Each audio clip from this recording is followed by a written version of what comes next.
Mesdames et messieurs, bonsoir. Bienvenue sur notre émission spéciale qui veut s'accentuer sur la situation des professeurs titulaires de licence professionnelle promotion 2016. Cette promotion vit une injustice depuis leur recrutement et aujourd'hui, de façon spéciale, nous recevons les responsables qui défendent les intérêts de cette promotion, des ACDPE, agents contractuels de droit public de l'État, titulaires de licence professionnelle et de la promotion 2016. Monsieur Michel Nyonrossou, bonsoir. Bonsoir, professeur.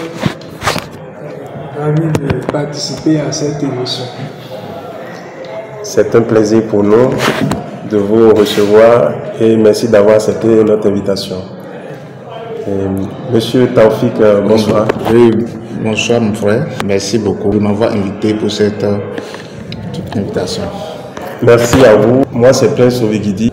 J'anime cette émission pour la circonstance. Je vais commencer par vous, monsieur Taoufik. Les ACDPE 2016 ont eu à faire des réclamations vis-à-vis d'un certain nombre de constats avec des preuves que vous avez et des arrêtés qui prouvent l'injustice que vous subissez.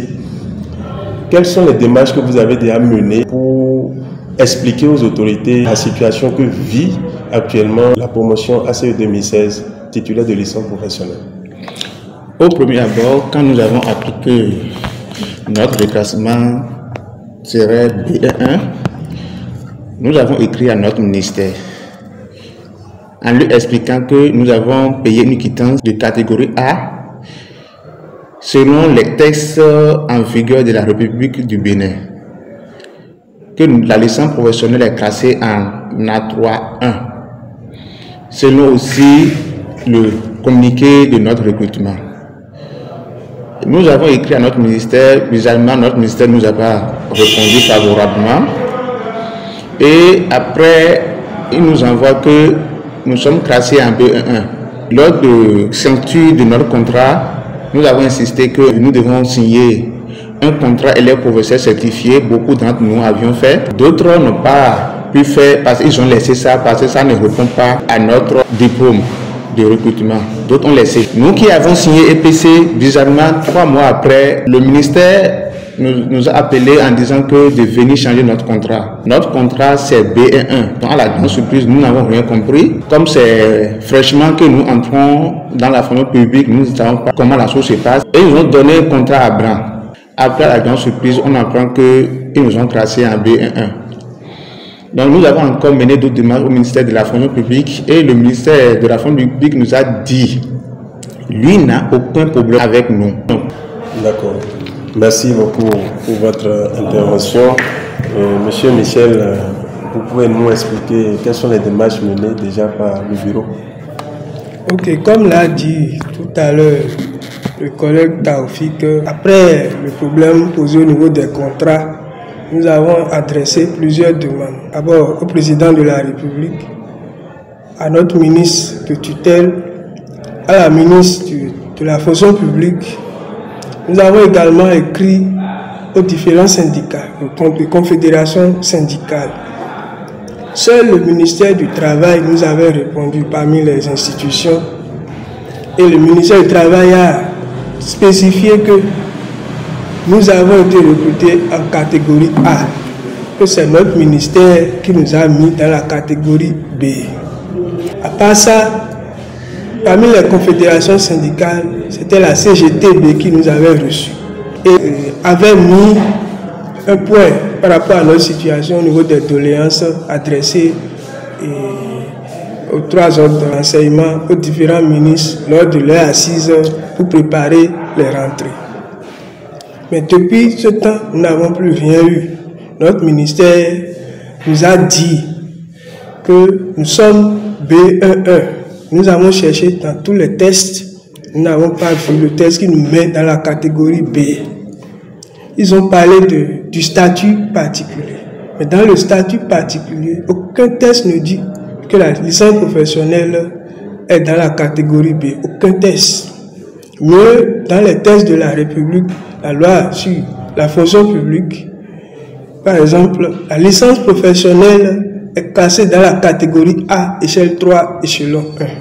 Nous avons fait cas de cela, mais on nous dit que dans tous les autres ministères, que c'est applicable, mais que dans le ministère de l'enseignement secondaire, que pour être dans la catégorie A3, il faut forcément avoir un diplôme de l'enseignement qui est le BAPET. Mais dans ce même temps, nous avons des collègues qui ont fait la FAST, qui ont la licence professionnelle. Eux, ils ont été classés dans la catégorie A3. On leur a demandé, mais pourquoi avez-vous respecté les lois pour ceux-là? Ils ont dit qu'eux, ils font la didactique dans leur cours, que nous n'avons pas fait la didactique. Alors que dans aucun pays, aucune loi n'est supérieure à la loi portant sur le statut général de la fonction publique dans notre pays. Dans le cadre du travail, c'est la loi suprême, ça, pour ne pas parler de la constitutionnelle. Donc voilà un peu la situation de notre problème. Merci beaucoup. Il y a des cas d'injustice que vous avez énoncés dans un mémorandum adressé au chef de l'État. Est-ce que vous pouvez nous donner quelques exemples des cas d'injustice où dans le même temps où on refuse à une certaine couche d'être classé en A3-1 et de suivre la formation qui se déroule actuellement à l'OCOSA en CAPET, et dans le même temps on propose d'autres personnes pour le BAPET? Est-ce que vous avez des cas précis à donner pour que le public soit informé de la situation? Oui, nous avons plusieurs exemples. Nous allons commencer d'abord par des aspirants qui ont été recrutés en 2021. Et dans le communiqué et dans le compte rendu du Conseil des ministres, c'est bien spécifié que les détenteurs de la licence professionnelle seront formés au CAPET. À part ça, parmi nous qui sommes en formation actuellement à l'OCOSA, il y a des retardataires de 2008, 2012 aussi. Parmi eux, il y a des enseignants titulaires de la licence professionnelle qui sont actuellement en formation au CAPET. Par exemple, je prends le cas de l'enseignant Capo Moussine et de l'enseignant Avala Bédété. Ce sont des détenteurs d'une licence professionnelle en génie électrique et informatique pour M. Capo et licence professionnelle en gestion commerciale pour M. Avala. Eux tous sont en formation au CAPET. Je prends le cas de l'enseignant Ligan Christian, détenteur d'une licence professionnelle qui est envoyé en formation au CAPES.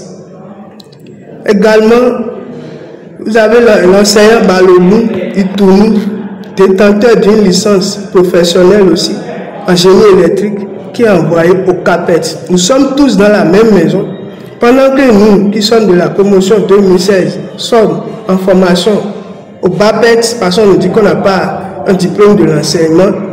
D'autres qui sont d'une autre promotion sont en formation au CAPET, dans la même maison, organisée par le même ministère. Nous avons plein d'autres exemples que nous ne pouvons pas tous citer aujourd'hui. Donc voilà déjà quelques exemples déjà pour renforcer ce que nous attestons. Merci. Merci beaucoup, M. Michel. Je vais revenir sur vous, M. Taoufik. Tout à l'heure, M. Michel parlait des syndicats, des confédérations. Est-ce que vous avez des exemples de syndicats qui sont informés de la situation et quelles sont les démarches qu'ils ont pu mener pour vous aider?